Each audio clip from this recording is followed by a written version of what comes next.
Week 8, Relationship Triggers, Nervous System Teachers, a 5-day learning journey. Discover how your relationship triggers hold the key to changing old nervous system patterns. Learn, practice, and gently transform your sense of connection one day at a time. This one is big for me because our triggers, the things that kind of send us into higher alarm, is a sign, is a signal to our programming or our conditioning. And the more aware we are of it, the more we can make strategic changes, the more we can evaluate it, the more the conscious can become unconscious, the more we can start to institute new habits, but we have to be proactive, alert, and aware. Okay, so day 1, how triggers reveal nervous system learning. Every emotional trigger in relationship points to a place where your nervous system learned to expect danger, not safety. This is normal and changeable. A lot of times these things stem from childhood or throughout our life, or a traumatic relationship that we've had in the past. And because of the height of the emotion and the situation, it kind of shifts our nervous system programming. Also, as children, we talked about functioning in theta brainwave state from the ages 1 to 8, where that just means everything is going into the nervous system. And these are the programs that when we become adults, that we have to evaluate, are these programs working for us or not? Because in many ways, our self-defense mechanisms, things that trigger them, whether it's shutting down or fighting or fleeing, these things happen during the course of our life. At some point, it served us in some way, but it's just more apparent as an adult because we've grown and these patterns aren't helping us to get the things that we want. Inhibitory learning. Your nervous system can learn new, safe patterns that compete with old, fearful ones. And in old wounds, new paths. If your system expects rejection or conflict, every safe moment builds a bridge to trust. Trigger translation map. Map your recent trigger using these steps. Situation, what happened? Body reaction. What did you feel physically? Emotion. What emotion showed up? Old meaning. What story did your mind tell? I was just talking about that. What's the old meaning that's not serving you anymore? New safe meaning. What is a gentler, truer story? What I'm going to do also is include the PDF of all my slides for every week so you can go back and review it. Every small moment of connection that does not end in harm teaches your nervous system something powerful. It says to it, it's safe. It says we can run a new program. And this is important to acknowledge that, reinforce that. I like to, even when the situation happens, visualize it over and over again and hold on to the feelings. Because remember, emotions are 12 to 1400 different chemicals that's programming the brain and body. Day 2, practicing the 3-minute relational reset. Repair is possible in real time. Try to reset. Pause. Soften your breath, signal safety. Remember what I said before, even if you have to go back to moments when you have felt safe and hold on to that feeling. Sometimes I like to close my eyes and picture it as a ball of light because the nervous system responds to symbolism for some reason and we're able to hold on to. So if I picture this ball and I picture the ball expanding and I just breathe through it and I want to practice that feeling over and over again because I want it to become my default system. Guided reset, 3 simple steps. Why body calming changes relationships, slows automatic defenses, opens space for new choices, lets connection feel possible. I'm going to read that again. I want to make sure I was clear on that. Why body calming changes relationships. It slows the automatic defenses. So it stops you from getting into fight or flight. Open space for new choices. It slows things down so you can become present, mindful, and self-aware. Lets connection feel possible. Now I can make changes because I'm not subject to this unconscious control. Now I'm in control. Practice with a partner or group. Guide someone through the reset. Notice shifts in body and mind. Reflect and share. How does safety feel right now?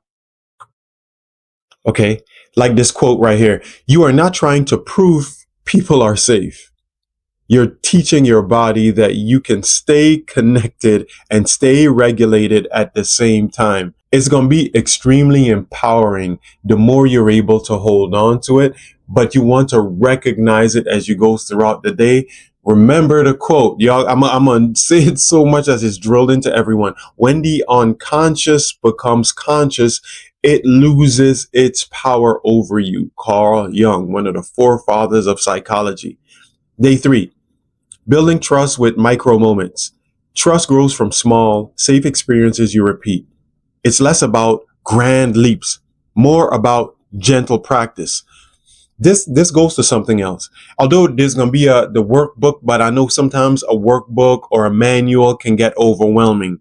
What I want you to do is just focus on one, maybe 2 things each day you want to improve on, and really start your day with mindfulness and take mindfulness throughout the day. I'm telling you, if you take these small steps right up the mountain, but eventually you'll be at the top. But don't focus on getting there because it can get overwhelming, the amount of changes that may need to be made. Just one thing at a time.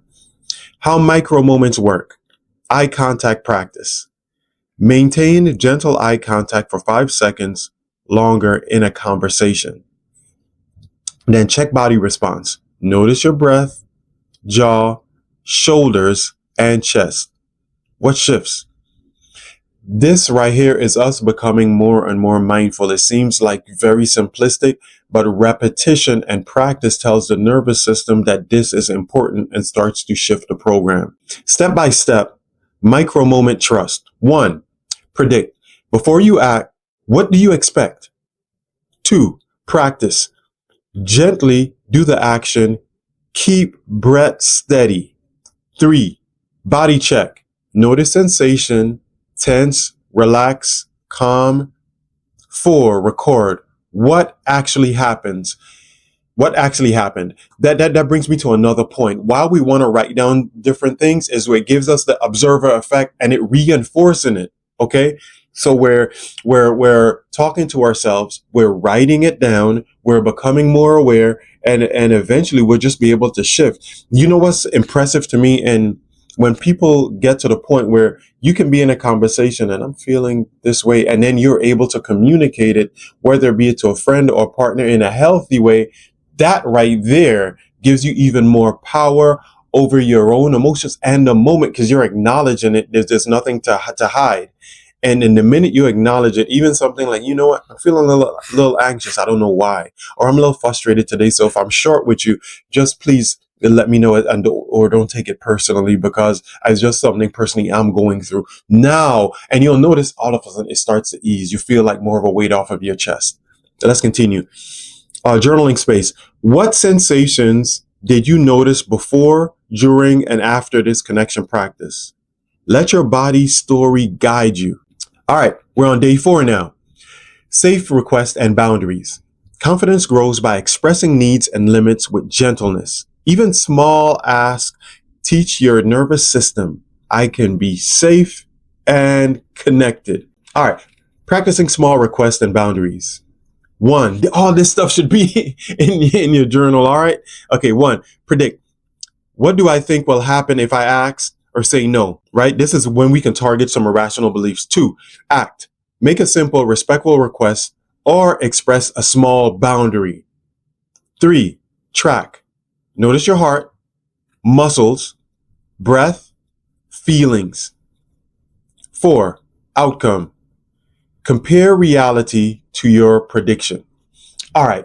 This is important because we're testing whether these irrational beliefs are true, and you want to start with small steps, because the more you can acknowledge it, the more you step out, because we're going to have to act at some point if we want things to change. Right? Repetition. We talk about repetition. So, and then acknowledging what's going on in the moment. Even if you're not ready to acknowledge it to the person, acknowledge it to yourself. And we want to track these things, because after a while, when the irrational belief comes up, you'll be able to tell yourself, no, that's not true, because this, and this. And you'll be able to immediately engage in cognitive restructuring by giving evidence of 5 things that contradicts that irrational belief. Why small steps matter? It builds guidance gradually. Each safe request or boundary reinforces trust and connection. and gentleness over force. Your body learns best when changes are gentle and repeated. Okay, journaling. Note the shifts. After each practice, reflect. How did your body feel before, during, and after making a request or setting a boundary? Each note is new proof of growing safety. All right, we're on to day 5. Integrate, reflect, and repeat. Safety grows with gentle repetition. Choose a micro moment. Practice to repeat today. Use an integrative prompt to seal your learning. Okay, man. All right. Integration prompts and regulation steps. These are the things that we're going to implement. Really want to, that's why I'm going to have the handouts as well, because I want you to have these for yourself. Okay. Prompt, fill in. When I take small social risk, my nervous system learns that what? Okay.